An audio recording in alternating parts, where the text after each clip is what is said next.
ఇక విశాఖ డ్రగ్స్ కేసులో సంధ్య ఆక్వా పరిశ్రమలకు సంబంధం ఉన్న నేపథ్యంలో మూలపేటలోని ఆ పరిశ్రమలో 2 రోజుల పాటు సిబిఐ దాడులు నిర్వహించింది. సంధ్య ఆక్వా యాజమాన్యం కాల్ డేటాపై సిబిఐ ప్రత్యేక దృష్టి సారించింది. అలాగే విశాఖ పోర్టులో కస్టమ్స్ కార్యకలాపాలపై కూడా ఫోకస్ పెట్టింది. డ్రగ్ కంటైనర్ తనిఖీలకు వచ్చిన సిబిఐకి తొలుత ఆశించిన సహకారం లభించలేదని తెలుస్తోంది. పోర్ట్ నుంచి సిఎఫ్ఎస్ కు వెళ్లే కంటైనర్ల తనిఖీలకు అనుసరించే విధానంపై సిబిఐ ఆరా తీస్తోంది. కస్టమ్స్ పనితీరులో లోపాలు నిర్ధారణ జరిగితే ప్రత్యేకంగా ప్రస్తావించే అవకాశం ఉంది.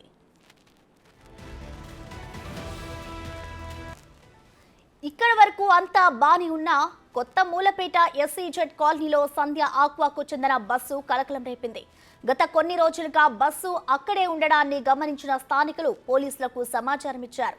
బస్సు ఉన్న ప్రాంతానికి చేరుకున్న పోలీసులు తనిఖీలు చేపట్టారు.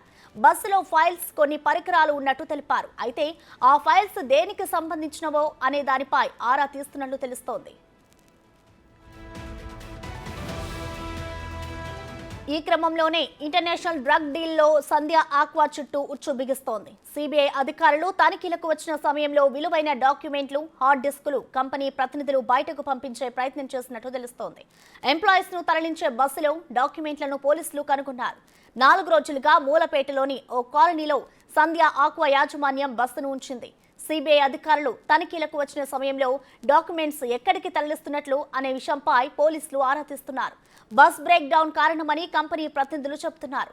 అసలు తనిఖీల సమయంలో విలువైన డాక్యుమెంట్లు, పెన్ డ్రైవ్లు, హార్డ్ డిస్క్లు ఎక్కడికి తరలిస్తున్నారనే దానిపై ఆరా తీస్తున్నారు. బస్సును సిబిఐ అధికారులకు అప్పగిస్తామని పోలీసులు చెబుతున్నారు. బస్సు నెంబర్ AP39TP2457 అని పోలీసులు వెల్లడించారు. ఇదే అంశానికి సంబంధించిన మరింత సమాచారాన్ని మా ప్రతినిధి రాజేష్ లైవ్ ద్వారా అందిస్తారు. రాజేష్, చెప్పండి. చూసుకుంటే వైజాగ్ డ్రగ్స్ కేసు అనేది ఒక కీలక మలుపు తిరుగుతోంది.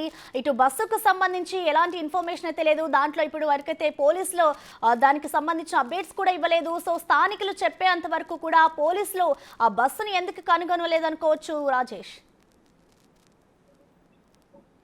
Good morning Prasanna.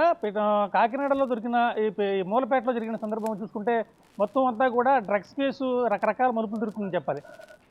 విశాఖపట్నంలో పట్టుబడి కంటైనర్ దాని మూలాలు వచ్చి కాకినాడ జిల్లా పిఠాపురం నియోజకవర్గంలో మూలపేట చేరుకున్నాయి. అక్కడ సంధ్య ఆక్వా ప్రైవేట్ లిమిటెడ్ కంపెనీ మీద ఆ కంటైనర్ బుక్ కావడం, అక్కడి నుంచి స్టాక్ అంతా కూడా కంటైనర్ నుంచి పిఠాపురం రావడం, ఇక్కడి నుంచి మళ్ళీ కర్నూలు, మచిలీపట్నం, బందరు ఇన్ని కూడా డిస్పాచ్ అయ్యే పరిస్థితి ఉంటుంది. ప్రస్తుతం సిబిఐ అధికారులు కంటైనర్ సీజ్ చేయడం, దాంతోపాటు సంధ్య ఆక్వా ఇండస్ట్రీస్లో సోదాలు చేయడం జరుగుతుంది. అయితే గత 3 రోజులుగా ఈ విషయం మొత్తం కూడా డైవర్ట్ అయింది.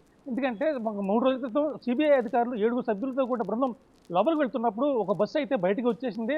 దాంట్లో ఫైల్స్, సీడీలు, హార్డ్ డిస్కులు ఉన్నాయి. అలాగే కంప్యూటర్ సంబంధించిన స్పేర్ పార్ట్స్ కూడా ఉన్నాయి. ఇవన్నీ తీసుకుని ఒక బస్సు అయితే బయటకు వచ్చింది. ఆ బస్సు తీసుకొచ్చిన తర్వాత డ్రైవర్ కొంచెం 2 కిలోమీటర్ల దూరం వెళ్ళిన తర్వాత ఒక నిర్మాణ ప్రాంతంలో ఊరి పక్కనే ఒక పక్కన పార్క్ చేసి వెళ్ళిపోయాడు. అయితే అప్పటి నుంచి కూడా 3 రోజుల పాటు రాకపోవడం, చుట్టుపక్కల వాళ్ళు చూడటం, అంటే అద్దాల్లో చూస్తే దాంట్లో ఫైల్స్ ఉన్నాయి, సీడీలు ఉన్నాయి, హార్డ్ డిస్క్లు ఉన్నాయి. ఇవన్నీ కూడా ఆ కంపెనీకి సంబంధించిన లావాదేవీలన్నీ కూడా చాలా స్పష్టంగా కనపడుతున్నాయి. అయితే పోలీసులు మాత్రం దాని ఇటు పరిస్థితులు కూడా టచ్ చేయలేదు. అయితే స్థానికులు ఇచ్చిన సమాచారం మేరకు నిన్న సాయంత్రం పోలీసులు బస్సుని దగ్గరికి వెళ్ళారు. బస్సు వెళ్ళి మొత్తం తనిఖీలు చేశారు. అయితే పోలీసులు కూడా స్థానిక ఎస్ఐ సమాచారం ఇచ్చారు. ఆయన చెప్పేది మాత్రం ఒకటి చెప్తున్నారు, దాంట్లో హార్డ్ డిస్కులు ఉన్నాయి, ఆ కంపెనీకి సంబంధించినవి అంతే తప్ప డ్రగ్స్కి సంబంధించిన ఎటువంటి అందులో లేవు. ఆర్థిక లావాదేవీలకు సంబంధించి మాత్రమే ఆ బస్సులో తనిఖీ చేస్తాం, వాటిలో ఏమీ లేవు కనుక తిరిగి మళ్ళీ ఆ బస్సును యాజమాన్యానికి అప్పచెప్పామని చెప్తారు. అయితే యాజమాన్యానికి అప్పచెప్పేటప్పుడు ఎందుకు 3 రోజుల పాటు ఇక్కడ ఉంచేశారు? యాజమాన్యం 3 రోజుల పాటు ఆ బస్సు బ్రేక్ డౌన్ కారణంగా అక్కడి నుంచి వదిలేస్తామని చెప్తారు. 3 రోజుల పాటు బ్రేక్ డౌన్ పాటు అయిన బస్సును ఎందుకు రిపేర్ చేయలేదు? ఇలా రకరకాల అంశాలు తెర మీదకి వస్తాయని చెప్పాలి. ముఖ్యంగా ఈ విషయం మీద ప్రభుత్వ ప్రజాప్రతినిధులు కావచ్చు, పలువురు ఉన్నతాధికారులు ఇందులో నమ్మకం ఉన్నారు. అయితే వాళ్ళందరూ చెప్పడం వల్లే వాళ్ళ ఒత్తిడి వల్ల ఈ విషయాన్ని కొంచెం డ్రాగన్ చేస్తున్నారు. మరో విషయం ఏంటంటే అక్కడ కంటైనర్ నుంచి సంజయ్ ఆక్వా ఇండస్ట్రీస్ నుంచి బస్సులు మొత్తం ఎంటైర్ రాష్ట్రం మొత్తం కూడా బస్సు వైపు మళ్లించే ప్రయత్నం చేస్తారనేది ఒక వాదన వినపడుతుంది. ఏది ఏమన్నా కానీ నిన్న సాయంత్రం బస్సులు అయితే పోలీసులు స్వాధీనం చేస్తున్నారు. ఆ డ్రైవర్ని పిలిపించి వెంటనే ఆ బస్సుని మళ్ళీ తీసుకెళ్లి కంపెనీ యాజమాన్యం కప్పచెప్పారు. ఈ విషయంలోనే రకరకాల అనుమానాలు, ఊహాగానాలు, కొత్త ఆలోచనలు కూడా మళ్ళీ వస్తున్నాయని చెప్పాలి. ఎందుకంటే 3 రోజుల పాటు బస్సు అక్కడ ఎందుకు వదిలేసిన తర్వాత 3 రోజుల పాటు యాజమాన్యం బస్సు రిపేర్ చేసుకోలేకపోయిందా? ఒకవేళ చేసుకుంటే మాత్రం పోలీసులు ఆ వాహనాన్ని మళ్ళీ యాజమాన్యం కప్పచెప్పడం ఏంటాడు? సిబిఐ అధికారులు ఓ పక్కన దర్యాప్తు జరుగుతూనే ఉంది. ఇప్పటికే 12 మంది సభ్యులు దర్యాప్తు చేస్తున్నారు. రాష్ట్ర వ్యాప్తంగా కేవలం మూలపేట కాదు, పిఠాపురం కాన్స్టిట్యూన్సీ మూలపేట కాదు, సంధ్యా ఆక్వా ఇండస్ట్రీకి సంబంధించిన రకరకాల బ్రాంచ్లు ఎక్కడెక్కడ ఉన్నాయి, మొత్తం ఆంధ్రప్రదేశ్ రాష్ట్ర వ్యాప్తంగా 5-6 బ్రాంచ్లు ఉన్నట్లుగా తెలుస్తుంది. 5-6 బ్రాంచ్లలో కూడా పోలీస్ శాఖ అధికారులు, సిబిఐ అధికారులు దర్యాప్తు కొనసాగిస్తున్నారు.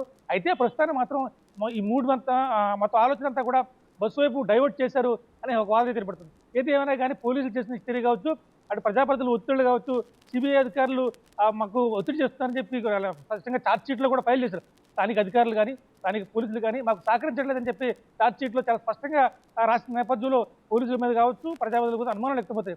ఏది ఏమైనా ఇప్పటికైనా ఈ విషయంపై ఒక కొలిక్కి తీసుకురావాలి, సిబిఐ అధికారులు జోక్యం చేసుకుని ఆ బస్సులో ఏముందనే విషయాన్ని నిగ్గు తెల్లాల్సిన అవసరం ఉందని చెప్పి స్థానికులంతా డిమాండ్ చేస్తున్న పరిస్థితి కనబడుతుంది. Prasanna. Right, thank you Rajesh.